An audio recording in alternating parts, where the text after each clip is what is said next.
Hello guys, this is Blade bringing you another Zerg tutorial video showcasing Zerg versus Terran, me versus a guy named Psych on the ladder. And this is going to be my third part in a series of showcasing the swarmhosts in ZVT.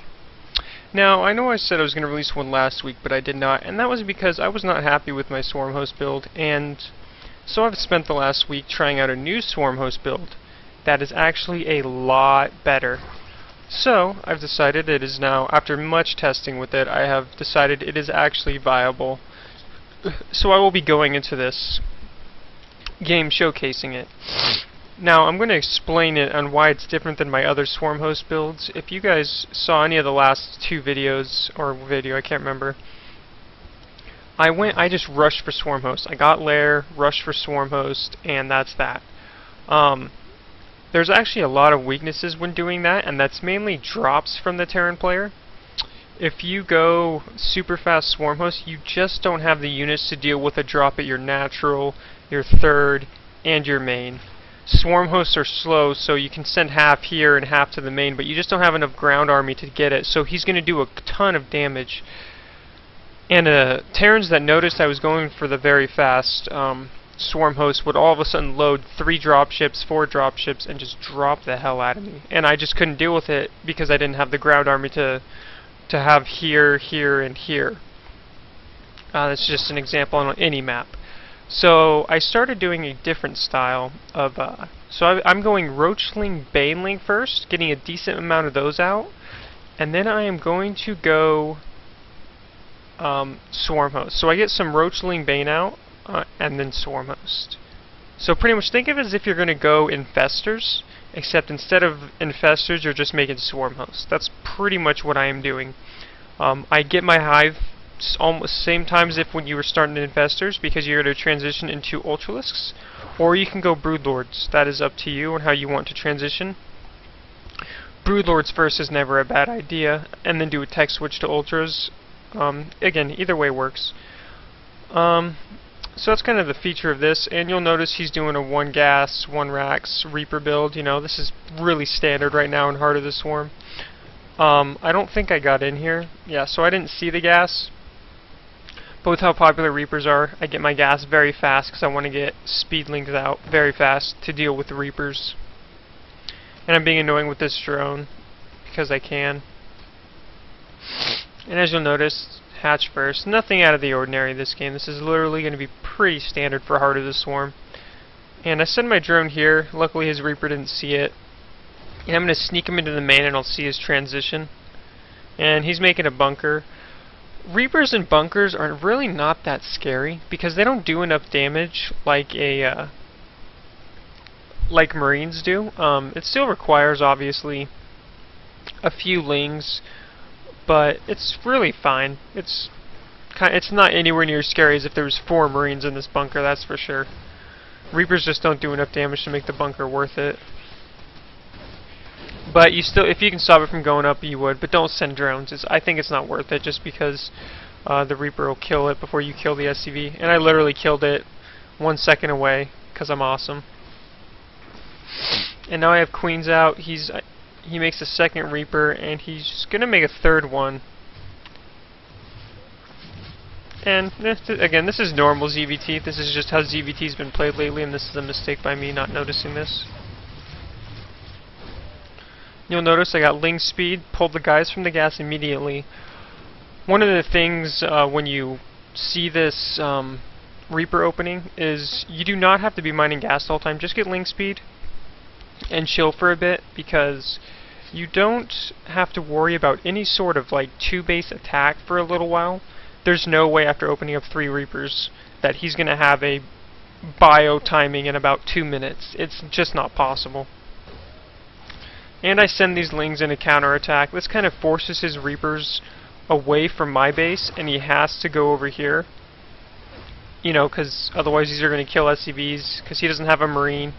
Those are his only units right now, those 2 Reapers. So I did that kind of to get him away from here. Speed's about to finish. I make 6 more lings, and I'm going to be able to completely take map control. You'll notice I was able to get a 3rd now because his Reapers had to follow those lings, so I took my 3rd. That's what you should be doing. And now I'm kind of just droning up, And I'm going to be starting my mining gas at about 7 minutes, or now. You want to start between 6:45, 7 minutes is a good timing to start mining gas and getting a second gas geyser during a Reaper opening. Again, the lair, when you face Reaper openings, your lair is going to start a little bit later than normal. This is normal. Again, this isn't something to be too concerned about, and that's just because you have to remember his expansion's late. He made 3 Reapers. There's, again, no way he's going to be doing a fast timing. Like, if he had done 1 Rax Command Center, he could do a timing at 8 minutes. When he opens Reaper, he can't really do a good timing at 8 minutes. It's just not very possible. And obviously he went 3cc, so that makes it even more impossible. And I obviously don't know that. This map is very hard to sacrifice an Overlord, so it's just kind of a guessing game almost, which kind of sucks, but, you know, whatever. You'll notice I'm mining from 3 gas geysers now. You want to be mining from these 3 by about 7:30, 7:45. And you want to start your lair probably at about 8:10, 8:30 at the latest. Preferably 8, but I'm getting double upgrades. For some reason I thought he was going mech, so that's why I went range instead of melee. Because I think this guy went mech versus me the game before. Maybe I just misclicked. I don't know. But I do think this guy did. Yeah, whatever. Oh, I know why I changed my mind. I saw the bio. I do keep a good tab on this, and I saw like 6 Marines. So that's probably why I switched it actually to melee. Because I'm pretty sure he did go mech versus me the game before. And then I was like, oh wait, he's going bio. So you have to remember, I do not know that he 3cc'd, but this is a pretty good indication, bunker in a siege tank, that he's worried about an attack. I don't think I see that, do I? Nope. So I should have droned harder instead of made more lings, or because yeah, I made some lings. I did not have to, but I did. So right now he's just kind of getting his units out, getting combat. Does he have stim already? Yes, he does have stim. He sent these 3 Marines over here, and I think they kill a drone.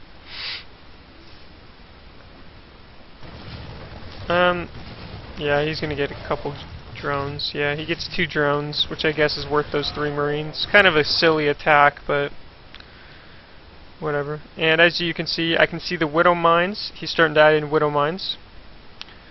Again, I'm getting roach speed. I'm getting burrow. This is something I've been getting. This is so I can actually, and it's actually really useful. You can burrow. I don't do it this game, but you can like burrow a ling here, here. Obviously at his expansions. And you can like burrow one over here, and you can just see whenever he attacks. It's really nice. Overlord speed, obviously, so I can spread my overlords later. And as you can see, I'm making some units now. I'm pretty saturated at all my bases. I know he's taking his 3rd, and he's probably going to move out soon because it's about 11:30, and yeah. As you can see, I'm spreading my creep fairly well. You want to be spreading creep down this hallway too, just so that you can kind of see those kind of attacks. I do see this dropship with my overlord, and now he's going to try to start denying my creep. He's got another dropship that I notice. And I have swarmhost production. I think I have a couple right now, so not too many. Getting the locust upgrade, because obviously that's very important when going swarmhosts. And again, I know he's double dropping, and so I should keep half my, yep.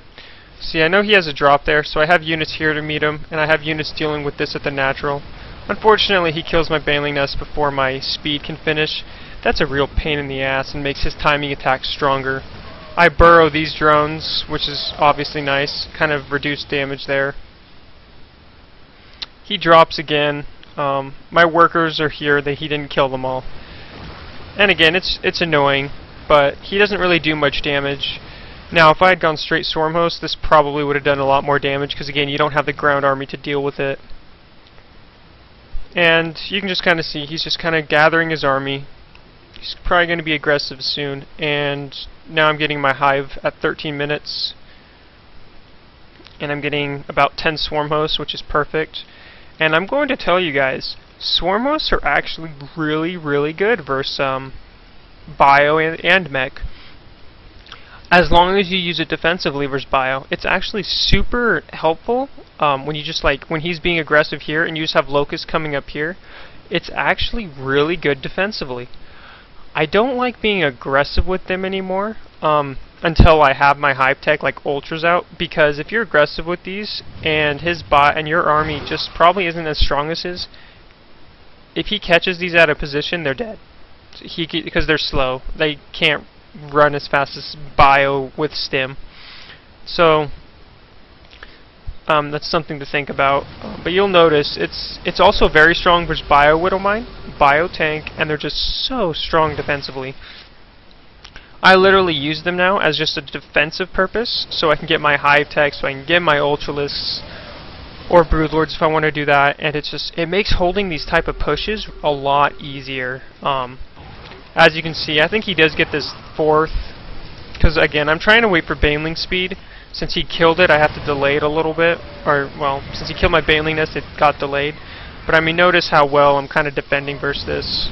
That's a lot of locusts, and I can defend versus this very nicely. The 2 widowmines are there. I have to remake my 4th, and I see his army. And again, look, I have a ground army. I can deal with these drops. He's dropping his whole army in here, or he's going to try to. I have the locusts, and so I think I keep these in my main. These obviously are going to do some damage, and he's going to drop into the main, because that's what Terrans do. They use their Millennium Falcons and just go right into the main. And you'll notice I have half my army up here already, so I defend with this. I lost my 4th. That's the most damage he did.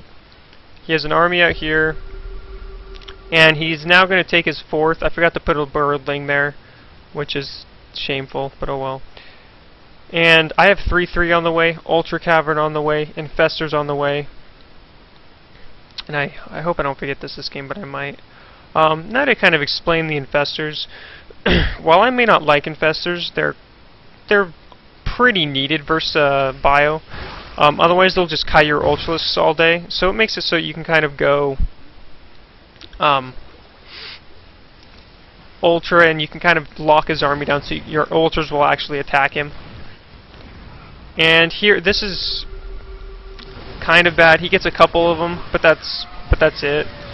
I get a lot of his army. Again, even though locusts, look, notice I'm not getting ranged upgrade because I'm going melee focused.